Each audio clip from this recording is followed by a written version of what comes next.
सुनीता सोचने लगी मेरे घर में कुछ नहीं है, लेकिन वहां सब कुछ था। सभी ने दान लिया। धीरे धीरे बच्चों का लालन पालन पोषण हुआ। जब नामकरण संस्कार का नंबर आया है तो राजा उत्तानपाद के बच्चे का नाम उत्तम रख दिया गया, और जो झोपड़ी में रहती थी मां सुनीता, उसके बच्चे का नाम ध्रुव पड़ा है। तो एक दिन की बात, ध्रुव जब नेक सयाने भय तो स्कूल में पढ़ने लगे उत्तम और ध्रुव। अच्छा, ध्रुव जब इंटरवल हुआ करता है तो बच्चे भोजन ले जाते हैं, पाते हैं। अब उसे जौ की रोटी आया करती थी तो ध्रुव बड़ा साहसी था। वो झोपड़ी का रहने वाला जब गुरुकुल से बाहर निकलता था तो पीछे झाड़ियां थी, झाड़ियों में बैठ करके कंकड़ी को और नम सूखी जौ की रोटी को खाया करता था। अच्छा, धीरे धीरे मतलब काऊ ने जग कह दी उत्तम से कि तुम्हारी मौसी का सगा मौसी का बेटा है और तुम रोज पूड़ियां खाते हो, अच्छा भोजन आता है, तुम्हारा भैया बड़ा कष्ट उठाता है। तो एक दिन उत्तम ने पूछा कि ध्रुव एक बात पूछता हूं तुमसे कि तुम झाड़ियों में क्या करने जाते? बोले कुछ नहीं भैया, भजन करता हूं मैं। एक दिन हो गया, टाल दिया। दूसरे दिन बोले हम ऐसे ही घूमने जाते हैं। एक दिन की बात, ध्रुव की चोरी पकड़ी गई। जब पकड़ी गई तो उत्तम कहने लगा भैया तुम्हें मैं न्याय दिलवाऊंगा, चलो कचहरी के लिए। और कचहरी के लिए लेकर के चले हैं राज दरबार में। तो देखिए, राज दरबार में राजा ने सुनीति के बेटा को आते हुए देखा। उत्तानपाद ने गोदी में उठा लिया, बिठा लो। तो काऊ ने चुगिला ने कह दी जाए कि रानी से जाकर ही सुनती हो तुम्हारी सौत को लला आओ सौत को। हाँ सुब्बा राजा गोदी में खिला रहे हो, तुम्हारा लला धत्ती पे ठाड़ो है, बताओ कोई कदर ही नहीं तुम्हारे लला की। सुबह अलोका भवानी आटा माने सो आटा में ऐसा करके मारी और एकदम ना आटा के हाथ पहुंचे ना, और जाए के गई गोदी में से ध्रुव को उठाओ और फेंक दिया, पटक दिया, गाल पे गुच्चे मार दिए। ध्रुव का दुधमुआ डांट टूट गया। फिर गुल्चे मारे, ध्रुव नहीं बोला। लेकिन ध्रुव को गिलानी जब बात की भाई क्या बताओ भला मेरा बाप है तो मान लो बाप का ये तो हक बनता है कि पराये बच्चे को क्यों तुम मार रही हो। इसने फूटे मुंह से भी एक शब्द नहीं कहा, लेकिन कहानी दूसरी थी। अब आइए देखते पूर्व जन्म की, ध्रुव के पूर्व जन्म की बात। राजा उत्तानपाद ये चक्रवर्ती नाम का राजा था, और ध्रुव ये पूर्व जन्म में इस ध्रुव का नाम था गाल्व ऋषि। ये एक संत था, गाल्व ऋषि नाम के महात्मा थे पूर्व जन्म में ध्रुव। और ये जो जिसने मारा ये मौसी बनी, ये पूर्व जन्म में वेश्या थी। एक बार राजा चक्रवर्ती जो थे ये शिकार खेलने के लिए गए तो ये जंगल में मिल गई, और इसने राजा के चेहरे को देखा बड़ा सुंदर, ये दीवानी हो गई और राजा के पीछे पड़ गई। तो राजा ने कही कि भला इसने मेरे पीताम्बर को अंगोछों को पकड़ लो तो भी मेरा धर्म नष्ट हो जाएगा। चक्रवर्ती उसे कहते जहां से सूर्य निकलता और जहां तक अस्त होता है वहां तक का राजा था ये। बोले कोई नहीं देख रहा तो भगवान तो देख रहे हैं, भगवान तो साक्षी है। उसी समय आज भगत ध्रुव गाल्व ऋषि के रूप में दूसरे जन्म में बैठे हुए जंगल में है, तपस्या कर रहे हैं। और इन्हें एक दो नहीं 100-200 से बरसें बीत गई। चींटियों ने इनके शरीर में मकान बना लिया। सिर्फ महात्मा की समाधि सी रखी है, वो तो राम में मिल चुके हैं। जाने कहीं चलो जो झंडा के सामने चले तो महात्मा जी हमारी रक्षा कर दें, जाको बेस्या को भगा देंगे। तो बोले बाबा जी जय सीताराम। बोले महाराज मेरी रक्षा करो और मुझे ये बेस्या जो है मेरे पीछे पड़ी है। महात्मा जी ये तो भगवान के भजन में लीन थे, परमात्मा में मिल चुके। तो इसने कहा कि बाबा तुम्हारे दरवाजे पे आए, तुमने मेरी मदद नहीं की। तलवार निकाली इसने और पेट में मार ली, आत्महत्या कर ली। और कहने लगे महात्मा जी मैं तुम्हें श्राप देता हूं, मरते मरते मैं तुम्हें श्राप दे रहा हूं कि तुम्हारे दरवाजे पे आए तो तुमने मेरी मदद नहीं की। एक दिन इस अपमान का बदला मैं भी लूंगा, तुम मेरे दरवाजे पर जरूर आओगे। बेश्या ने तलवार निकाल करके अपने पेट में मार ली, क्योंकि वो सच्चा प्रेम करने लगी थी। महात्मा के सामने मार ली, वो भी मर गई। कुछ दिनों के बाद जो गाल्व ऋषि थे वो भी राम में मिल गए, तीनों ने जन्म लिया। तो बेश्या जो थी वो सुरची बनकर के आई मौसी, और वही राजा उत्तानपाद बने, चक्रवर्ती राजा उत्तानपाद बने। और वो गाल्व ऋषि जो थे ध्रुव के रूप में आज गाल्व ऋषि के बदला लिया, इसीलिए कुछ नहीं बोले। तो ध्रुव रोते हुए अपनी मैया के यहां आ गए। मैया ने देखो है तो कहने लगे, लाला किन्ने मालूम है कि मोगरी बिनी के लाल ध्रुव जी तुमको किन्ने मालूम दे बेटा।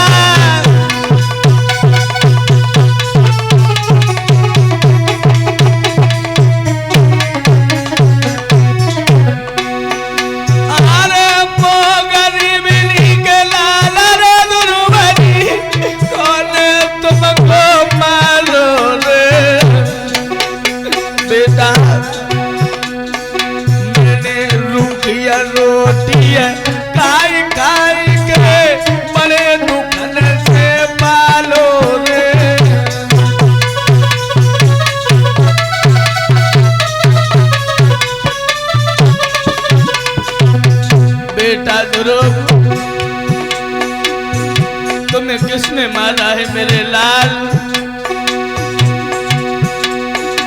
मैंने बासी रोटियां खाई खाई के लला जो तुमको पालो रे।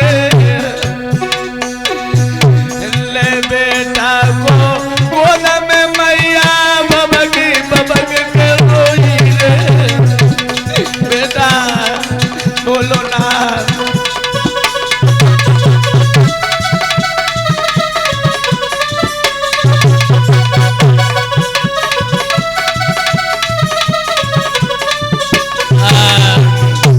सुनीता रोने लगी, मेरे लाल बताओ ना ये दांत कैसे टूट गया? ध्रुव बोले, मैया और काऊ की हिम्मत नहीं है कि रोई रोई अरे कहे ध्रुव महाराज ओ अम्मा मोह मौसी ने मारो।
खेलते खेलते राज दरबार में पहुंच गए।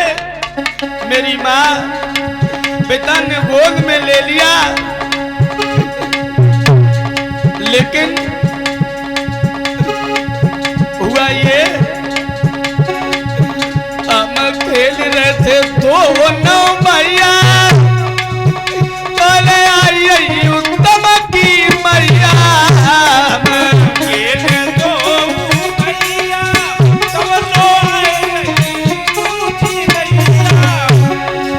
पाने दो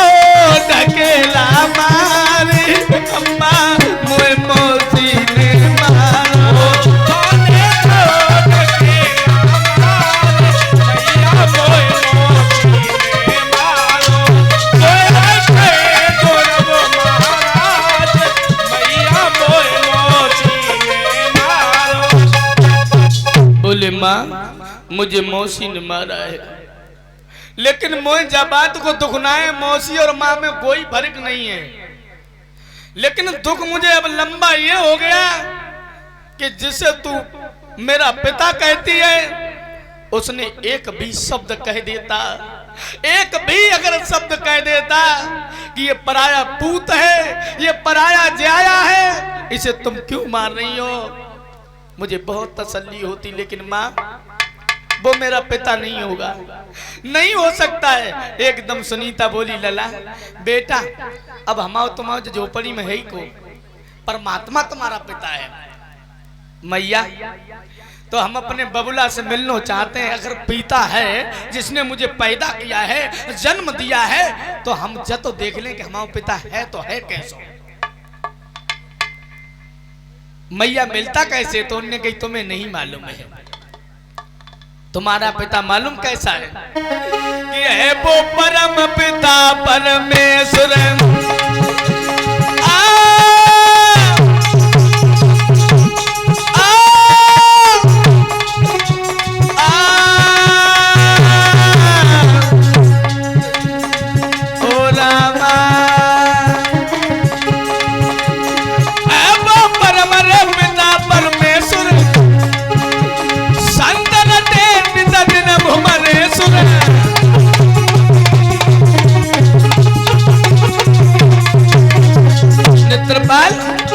कर कर में बबुल के रुपया पकू है, कर कर में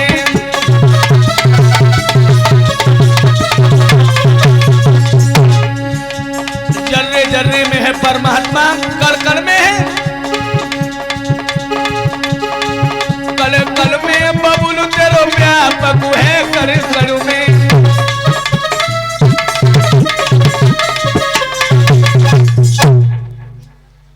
तुम्हें नहीं मालूम है, तेरा पिता मालूम कैसा है कि बिन पग चलत सुनत बिन काना, अब कर विधि करम करई विधि नाना।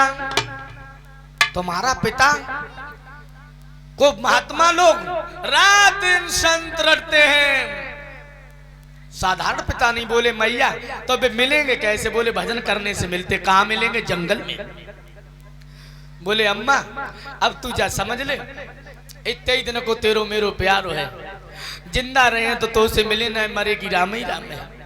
माँ, आज सुनीता के जल लगी के धक्का से लोगो है पेट में, एकदम से लोगो। तुमने देखिए काऊ को पूत पहली बार कहूं जाए तो मैया के दिल में यही धकमक मची रहती कि मेरो पूत पता नहीं कैसे रात हुए लला।